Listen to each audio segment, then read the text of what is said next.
Hi there, you lovely lot, and welcome to the latest episode of Pat's Procrastination, brought to you by the Pat's Propaganda YouTube channel. Please do not forget to be subscribing to said YouTube channel so that you do not miss an episode with this kind of off-season schedule that we have had up and down, very much so. But here we are, episode 60. I am Clazzy Clare, he is Chudders, and just before I bring him in, I need to do a couple of reads, as they like to say in this industry. No, we haven't got any sponsors yet, folks, but if there's any sandwich people out there or anything like that that does want to, please get in touch with either one of us. I'm not sure they could afford all those sandwiches though, Claire.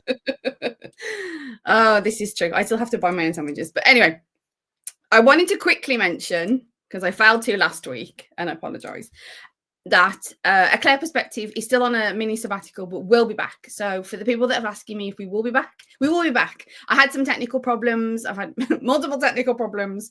So I had to take a longer gap than usual between episodes, but fingers crossed, touch wood, and all those other cliche things that I tend to do, superstitions.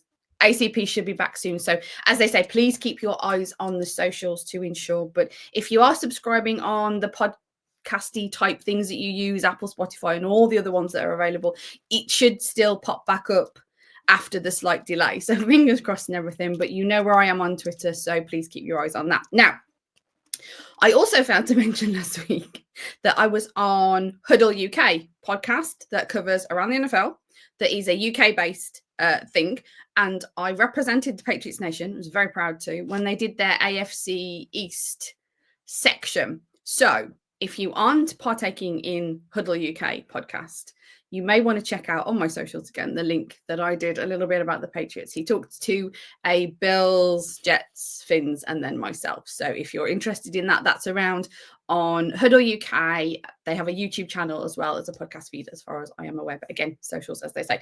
And finally, before you just completely check out, because there is a show coming, I also represented Patriots Nation on the Good Teams Win Great Teams cover fan draft, which was a mock draft that they put out, a video mock draft that they put out in two parts because it covered the whole of the NFL. All 32 teams were represented by a fan / writer / podcaster. And I was representing Patriots Nation in the fourth pick that was selected. So if you so wish to partake in that, that's all out there on the socials and YouTube and all that kind of jazz as usual, because even though I put out, I hate to have my face out there, it seems to be out there. So now all that is over and done with. We have about 5 minutes left of the show for Chudders to talk about his drafty things. I'm kidding. So as I usually say, Chudders, how are things with you? Things are good with me. We're nearly there. The slog's nearly over. The last week has felt like it's almost dragged. Like everyone's done every piece of content they could do. 5, 6, 7, 8 different players have been drafted to the Patriots in mock drafts. They're going up, they're going down. Finally, we're going to get there. Are you any more excited? Are you planning to stay up and watch it, Claire? If I can. I aim to attempt is where I'm at, because it's late and you all know I desperately need sleep. So my aim is to be there when the Patriots pick. Now, to last through to the beginning of the end even of the first round, I highly doubt it. For me, personally, on a very personal note, that's nothing else but selfish, I'm glad they're picking at 4, because as long as they take somebody, I'll probably go to sleep. So you're not looking. If it wasn't a ridiculous time, if it wasn't a ridiculous time, we'd be having a completely different conversation right now. But it's a ridiculous time. So there, I apologise. Please continue. I was going to say you're not looking forward to and the trade is in, and the Patriots are moving down, and you're thinking, I've got another 2 hours here till they're actually picking. I'll probably just fall asleep. I'll probably miss it and wake up to my phone because someone's messaging, probably yourself if you've stayed awake. There'll be messages of what did you think, and that might wake me up. So I'm probably now I'll tell you what. I reckon I'm going to miss it. I'll tell you what. If you see the Patriots have traded down to, let's say, just 10. I'm just picking a number. You should be more excited, because now there's a chance that Tyler Warren is going to be in the scopes. See, I'm building your hopes up now. Oh, no. Because I have this concern that isn't necessarily warranted and stuff, that if they trade down, whatever's good will be gone, quite frankly. In my opinion, the things that I want, like the left tackle and the top tight end, although I'm starting to like go towards the Loveland, and I think he might drop, but he might not. As one of those. My concern is that they've gone. I know a lot of people have said, "Oh, we'll trade down and get Campbell." I'm just taking that as an example. I have a horrible feeling that he would be gone, and then you're looking at the just drafting whoever. And I think that's one of the things that concerns me the most is the trading down. I understand the getting the value. I understand them needing. I understand the whole Will Campbell, Tyler Warren, whatever on, on fourth pick, expensive, whatever you want, what worthy, whatever you would, I'm not functioning very well here, not articulating very well, but whatever you want to say, I'm concerned that they do that, and then we're looking at a guy and we're like, they took him, nobody really wanted him, what is this, Cole Strange all over again, sort of thing. I don't want them to be in a position where they've moved down and just have to take.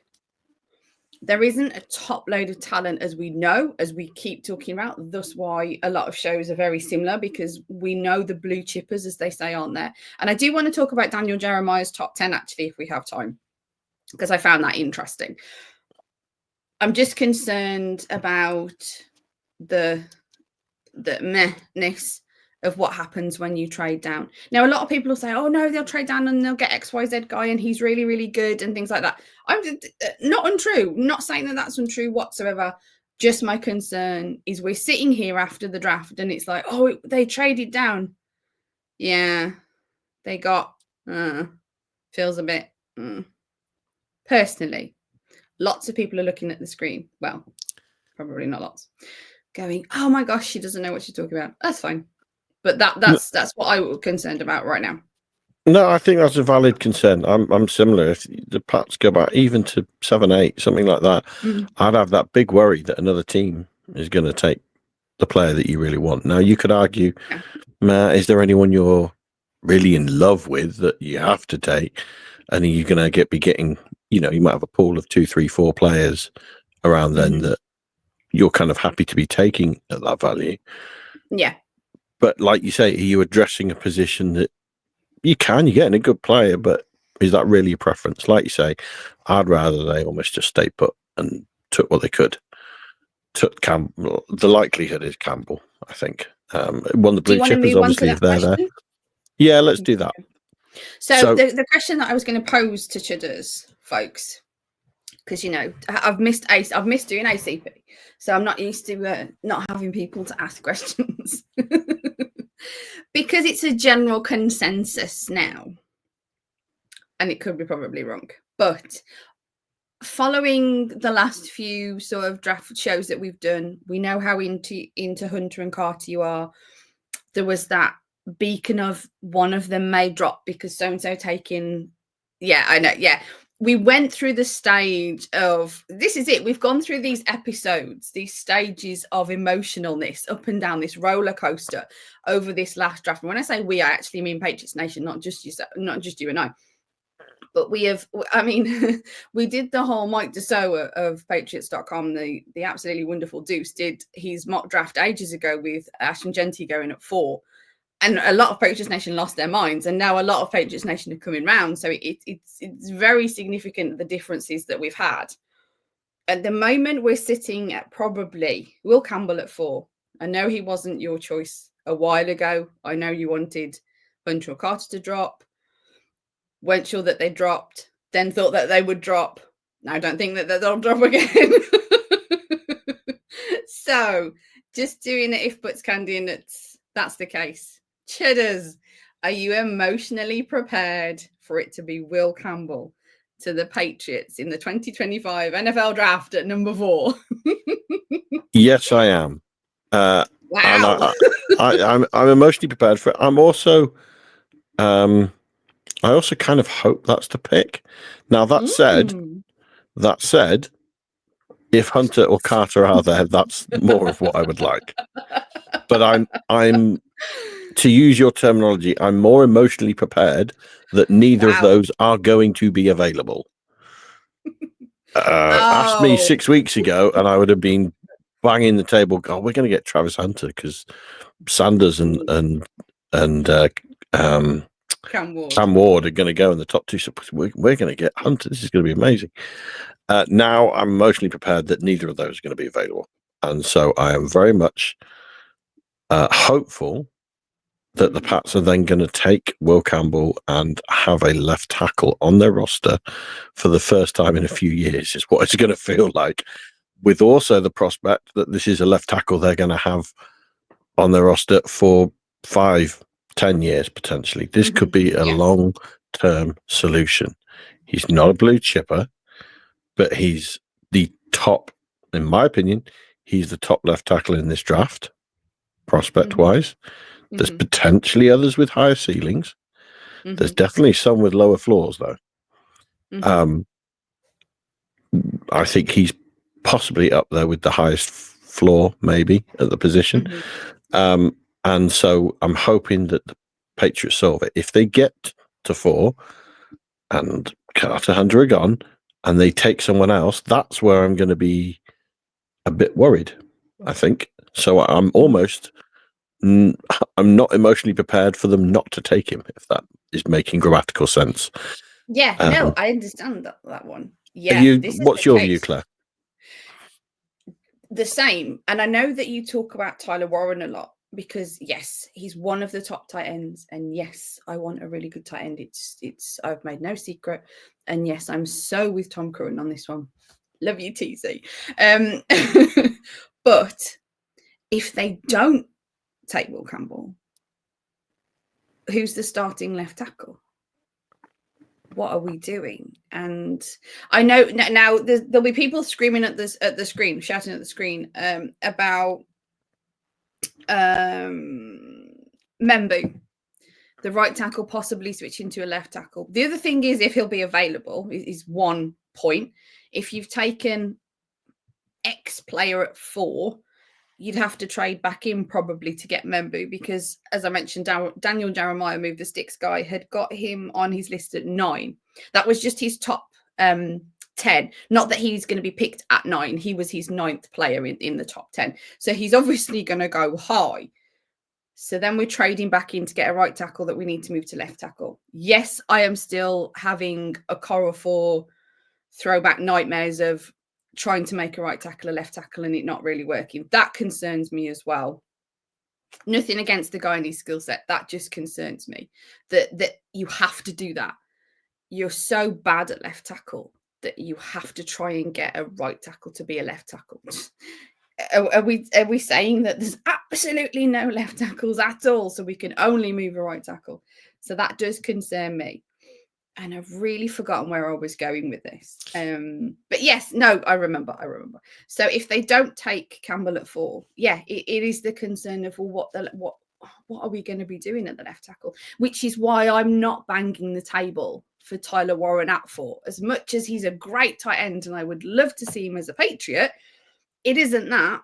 It's that what having him means you don't have. That is what is worrying me and probably a lot of people.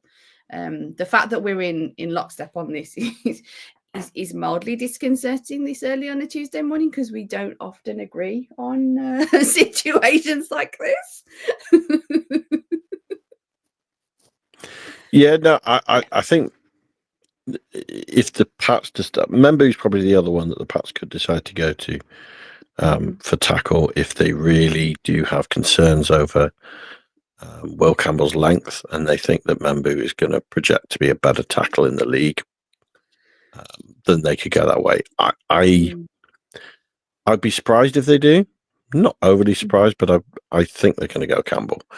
I think Membu's probably going to go the Jets because we've just taken their right tackle in free agency and they got a big glaring hole.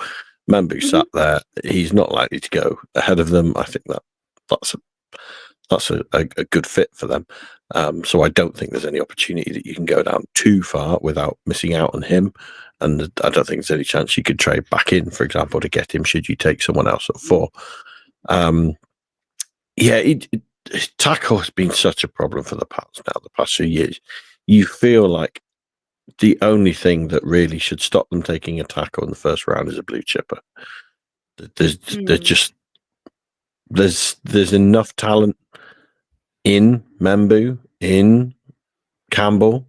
Even if you want to stretch it, and I'm not personally a massive fan of Banks, but even if you want to say Banks in the top 10 if they trade back, there's enough talent in those tackles to warrant taking one in the first round to solve the biggest hole in your team. I think we're all just emotionally prepared. Go for it, yeah. You mentioned about every time we talk about this, and this isn't just today, this has been obviously the last few weeks anyways, you talk about the draft.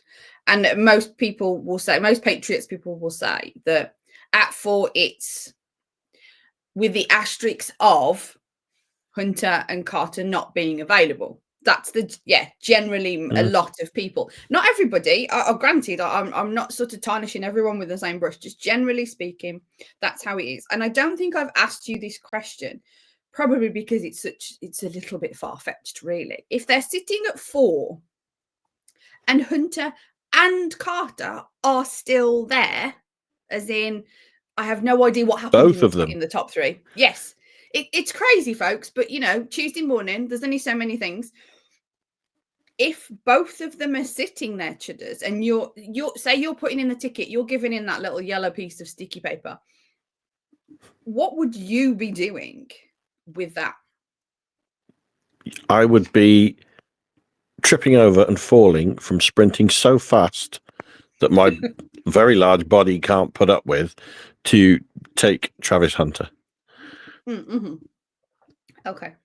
That's what I'd be doing. I like Abdul Carter. I think he's an elite talent as well. Of course. If Hunter's available, I'm taking Hunter all day long. Absolutely all day long. It's interesting. I think go for it. No, come. Well, I was going to say I think he's going to be an elite receiver talent. I know there's a lot said, and he's not going to play also 100 snaps a game or 60 snaps a game in both directions. He's not going to play every down for the Patriots or for any team in the NFL. But you're also going to have an elite cornerback talent in there as well. So should one side of his game not just be clicking? Let's say he's not quite clicking his receiver. He could just fall back and be a man cover cornerback for you while he continues to develop his receiving. He just seems such an elite talent. I would be sprinting to get him there. That's fair. Just find it very interesting. So go on, finish. That's the thing that I find interesting over the period of draft is how the landscape changes.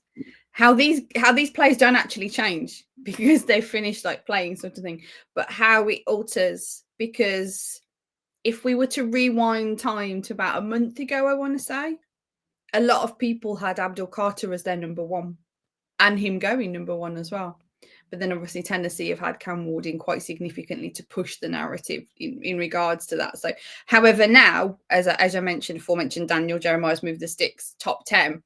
He's got Travis Hunter as number 1 and Abdul Carter as number 2. He's number 2 player. So, which I find interesting because I don't think it was, as I said, about a month ago. So we know Daniel Jeremiah's top people. Right, but before we get onto that, I had a question for you then around top 4, and you're gonna kill me for asking you this. But there was reports at the weekend that allegedly, if Abdul Carter is still there at 4, that the Eagles might want to trade with you for AJ Brown. So would you do that deal, Claire? Hold on, I asked you this question. No, Claire, I've asked you first. I don't know what you're talking about. There is no evidence of you asking me first. I'll find public domain screenshot of the thread and put it on so people know I asked you this question first. He always steals all my information and makes out like it's all his own homework. Would I have AJ Brown over Abdul Carter? Yes. Probably. However, asterisks. It depends. If it's a like-for-like swap, I don't know if I look at the landscape of AJ Brown is worth the 4th pick. If you didn't do that, if you didn't put a name to it, if you said, would you do Brown for the 4th pick, feels rich to me. Feels quite rich. I'd want something else back. But everybody wants value for money. So I feel like the asterisk is, yes, Carter is an elite player. Yes, he's a blue chipper. AJ Brown could do some significant damage in this offense. I don't know if I'd want if I'd do the like for like. I don't know if I feel like give me another 3rd rounder, maybe 2nd round. Yeah, 3rd round, maybe 3rd round pick, because I think so. Would you do it? The interesting thing. Would you do what the interesting thing, because I know what you're saying about the value of the fourth pick. When it's Carter or Hunter, if they're available at 4 and someone's trading for you, I know what you're saying about how. Hang on now. Now the value of that 4th pick is that, am I really getting value for that in picking up AJ Brown, who is obviously a proven wide receiver in the league? Yeah. I think I'd do that if I was the Pats. But if Carter and Hunter are gone, the value of that 4th pick, and let's say Cam Ward is the other that's gone in the top 3, the value of that 4th pick now for AJ Brown is almost like, well, that's quite a good deal, because actually it's the board I'm sat with now. Actually, no, I still don't agree. No, I see your point, but I still don't know if I agree of AJ Brown for the 4th pick in the draft. I don't know if that. I don't know. And the other question is, before you is if it was Hunter, you'd do it if it was Carter, the defensive player. Hunter. Because see, this is the thing. So if it was 4, if it was pick number 4 and Hunter was there, take Hunter. See, different situation. So that's technically he's not necessarily worth the 4th pick because Hunter is. You see my point? Yeah. No, okay. I agree. But I agree, because that's kind of what I was saying, is that is Carter worth the 4th pick versus AJ Brown, and I think that's pretty close. Probably Carter is the better talent, like you say. A month ago, people had Carter going 1 overall, so the Eagles will probably think that they're. I think the Eagles would certainly think they've won that trade. They'd be getting elite pass rusher when they've lost a few players on their defense, and they would think, well, hang on, we've got a few other good receivers. We are losing a top one, but we can still fill in those gaps. So it's kind of respective to the team of what's your biggest need, which way do you think you're winning? The Pats would look at it, hang on, we've got a number 1 receiver. We've not had a number 1 receiver in years. We're gaining, if you like. We're solving one of our biggest problems. It's a matter of perspective. I don't think it's going to be an option, because I do not think Carter's going to be available there. Should it be? It will be interesting to see if that's a route the Patriots decide to go. Obviously, there's AJ Brown and his connection with Mike Vrabel and the day in Tennessee. So it's an intriguing one that's come up. I don't know exactly how much truth there is in it, or is it people writing stories, because they've written every story that could be written about the draft so far. So let's throw one possibility out there right at the end to a bit of clickbait. I don't know. But yeah, it's interesting.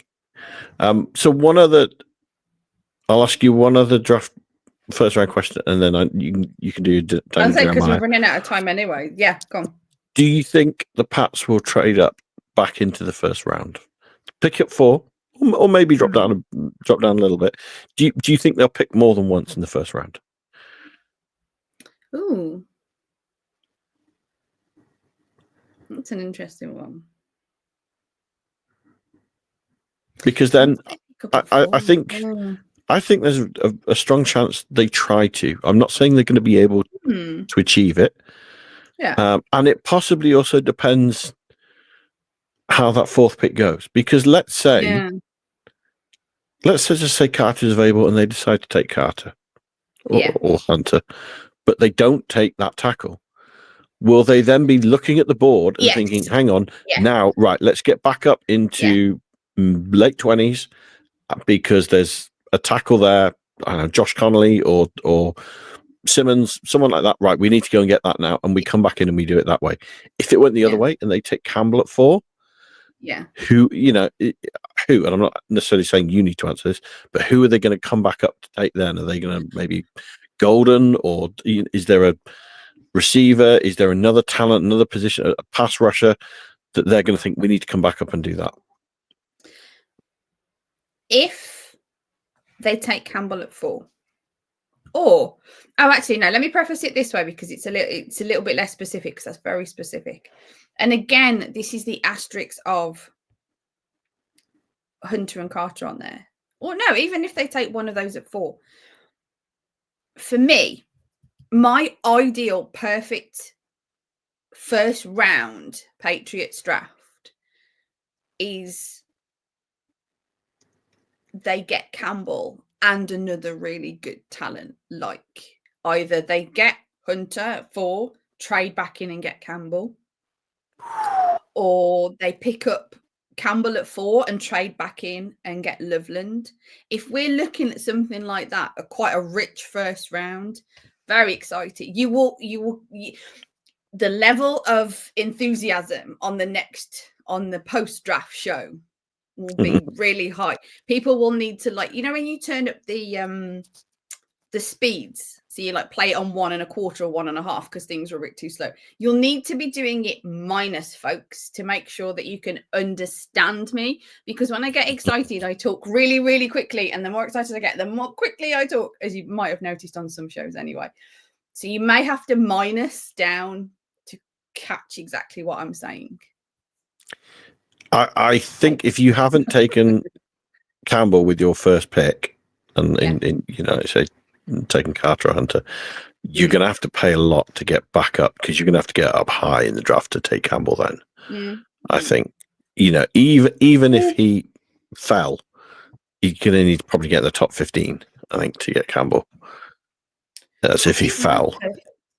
Sorry.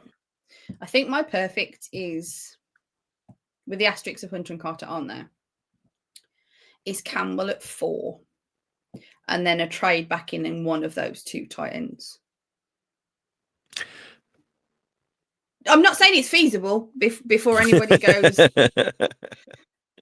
what is in that woman's tea this morning? No, it's just that would be the most excited. Now that's getting on a par with, I'd be excited if they've got Hunter and Carter. Yeah, I get it. I do get it. It's just, that would be my very, very excited, because I'm sort of over the fact, the Hunter and Carter thing, because it's whatever. I'm sort of looking at but you know what they really need? They really need a left tackle, as we mentioned at the beginning of the show. Saying that, we're running out of time. So do you have anything else on that one? Jeremiah, I was going to ask you, go on then. Daniel Jeremiah's top 10. Oh, right. You want to hear them? Oh, okay. He had Travis Hunter at 1, Abdul Carter at 2, Ashton Genty at 3, Mason Graham at 4, Jalen Walker at 5, Tyler Warren 6, Colson Loveland 7, Cam Ward at 8, Armand Membu at 9, and Jayhead Barron at 10. He had Will Campbell at 11. Sorry, no, that was asterisk top 10. But yeah, he had Will Campbell at 11.